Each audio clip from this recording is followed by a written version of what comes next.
What I most want to share in this recording is at the very end, really, but I will begin at the beginning just so that there is some context. In a few days, I will be turning 56 years young.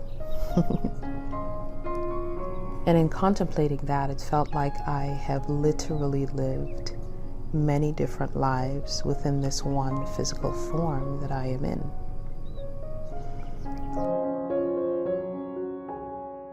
It was the lifetime where I was born and raised in Trinidad and Tobago and spent the first 19 years of my life there.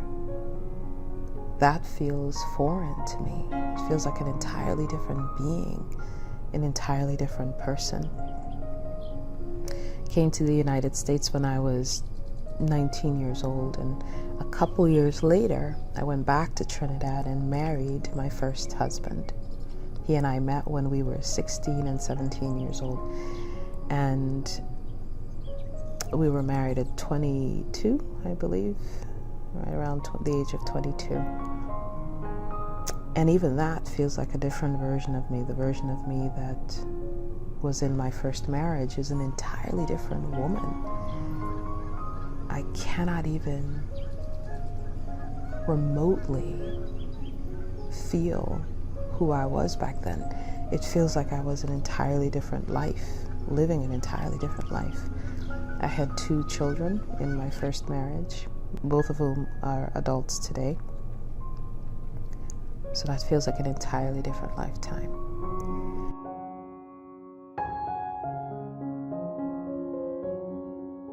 Then there was the lifetime where I was a corporate executive. That feels like a version of me that I cannot even relate to. Like, who was that woman who was running a department of 100 people with 10 managers that I managed and did all this corporate stuff? And it feels like an entirely different lifetime.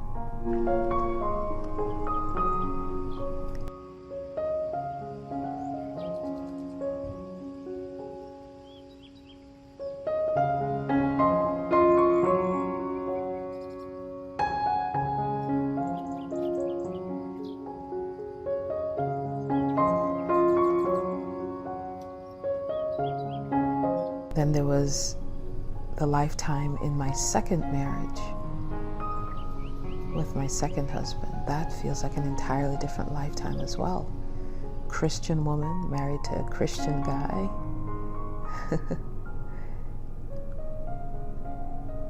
Feels like ages ago and a very different person.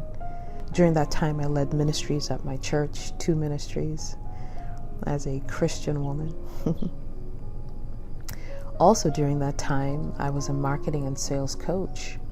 That feels like a lifetime ago. Entirely different person. It's like, who was that? Very different person. Teaching marketing, teaching sales, running live events where I was teaching those topics and helping people to get clients in their small businesses. It just feels like such a different person. And it's like, I think about that, I'm like, who was that? And that life feels entirely exhausting compared to what I live today. And then in 2013, I had my spiritual awakening. Suddenly, out of nowhere, had a spiritual awakening. And that was when I waved goodbye to the Christian realm of experience. I also waved goodbye to my second marriage at the time with tremendous gratitude, because that was a beautiful marriage and I had an amazing experience with an amazing person. But I felt complete with that experience. And with my spiritual awakening came my passion and fervor and excitement for Law of Attraction, and created my YouTube channel, or shifted to the YouTube channel where I just did a lot with Law of Attraction. I was on fire for that. And that was another version of me. And then that version of me faded, and I wasn't excited about Law of Attraction anymore.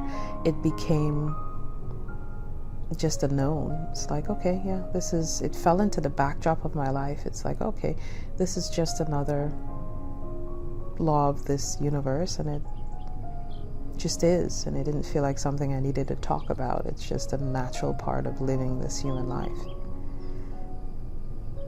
And that version of me disappeared.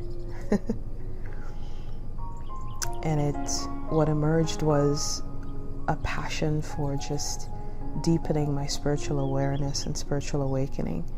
And at that time, my clients became people who wanted to have a deeper understanding of how to integrate their spiritual awakening with their regular day-to-day lives.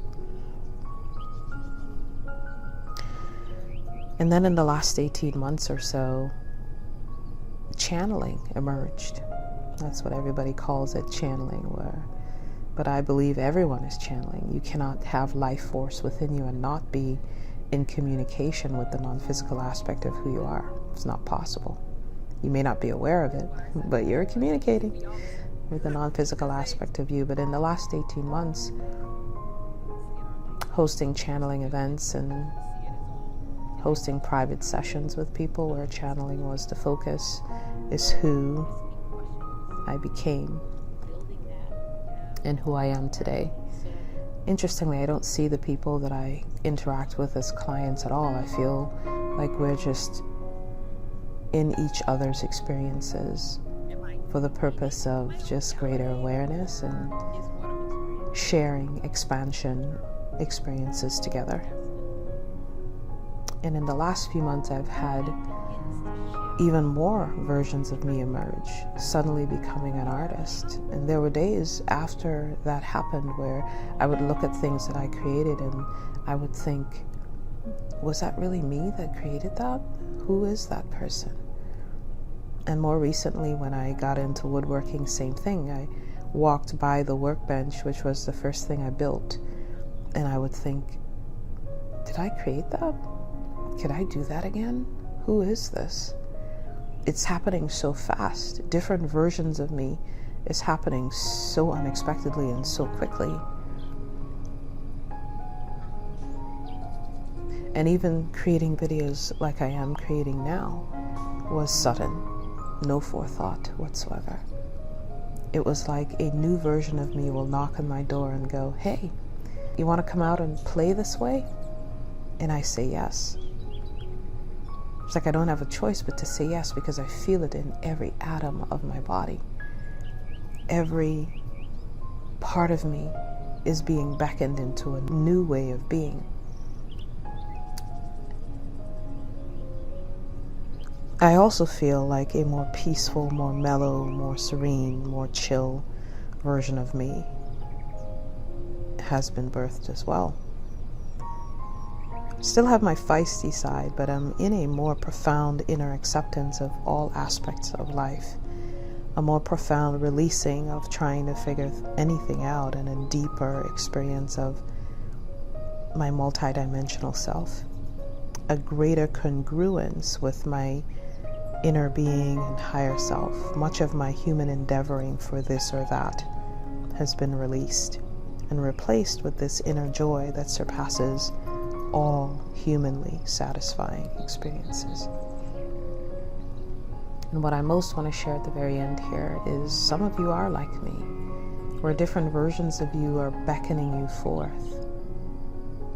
And there are people in your life that really don't like the new version of you. They want you to stay who you were because it was comfortable for them, and it's uncomfortable for them to see you become somebody entirely different. Or they have a preference for the older version of you because they liked that version more than the new version. But none of that is any of our business. We are here to be the fullest expression of who we are here to be. Because who are we if we are not being the fullest expression of who we are here to be? And that's my invitation for you today. When life knocks on your door and says, would you like to come out and play this way now? Don't be afraid to say yes. and step fully into who you are here to be.